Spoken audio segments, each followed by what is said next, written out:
భోగి, సంక్రాంతి, కనుమ అని 3 పండగలు వస్తాయి. నిజానికి పండగ అంటే దాని అర్థం ఏదో పిండి వంటలు చేసుకు తినడం తప్పని కాదు, కొత్త బట్టలు కట్టుకోవడం తప్పని అసలు కాదు. కానీ దాని యొక్క యథార్థమైన విశేషాన్ని తెలుసుకుంటే అబ్బా, ఇంత పవిత్ర హృదయంతో వీటిని పెట్టారా అనిపిస్తుంది. భోగి అన్న మాటకు అర్థం ఏమిటంటే భోగం అనుభవించేటటువంటి రోజు అని. ఈ ఋతువులో సాధారణంగా ఏమవుతుందంటే పౌష్యలక్ష్మి అంటారు. ఈ పుష్యమాసంలో ఈ పౌష్యలక్ష్మి ఇంటికి వస్తుంది. పూర్వం ఇన్ని రకాలైనటువంటి ఉద్యోగాలు అవి లేవు.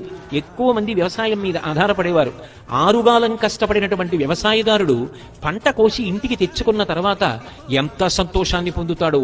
ఆ గాదెల నిండా ధాన్యాన్ని చూసుకుని పరమ సంతోషపడితే ఆ ధాన్యం సమస్త ప్రాణికోటి తిని కడుపు నిండితే చక్కగా వృద్ధిలోకి వచ్చి అందరూ శాంతియుతంగా ఉంటారు. ఆకలి కేకలు ఉన్న చోట మీరు ఏ ధర్మ ప్రవచనం చెప్పినా ఎవడూ వినడు. ఆకలి కేకలు ఉన్న చోట శాంతి పాటించమంటే సాధ్యం కాదు. శాంతికి మొదటి కారణం ఏది అంటే అందరి కడుపు నిండాలి. అందరి కడుపు నింపగలిగినది ఎవరు అంటే అన్నపూర్ణ. ఆ అమ్మవారు కడుపు నింపాలి. భూమి కొలత మారదు.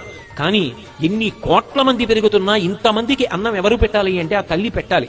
ఆ తల్లి అనుగ్రహం కలిగిన నాడు అందరూ కడుపు నిండుగా సంతోషంగా ఉంటారు. పౌష్యలక్ష్మిగా తల్లి రైతు ఇంటికి వస్తుంది. రైతు సంతోషంగా ఉంటాడు. అమ్మయ్యా, ఈ ఏడాది పంటలు బాగా పండాయి, మన అందరం సంతోషంగా కడుపు నిండా అన్నం తింటాం అని ప్రజలందరూ సంతోషంగా ఉంటారు. గడ్డి కావలసినంత లభిస్తుందని చెప్పి పశువులన్నీ సంతోషంగా ఉంటాయి. అందరూ భోగమనుభవించేటటువంటి తరుణము కాబట్టి భోగి. బాహ్యంలో ఇంత కష్టపడిన రైతు విశ్రాంతి తీసుకునేటటువంటి సమయం. అమ్మయ్య, పంట ఇంటికి వచ్చిందని పరమ సంతోషంతో విశ్రాంతి తీసుకుని మానసికమైన ఆనందాన్ని పొందడానికి వెడతాడు.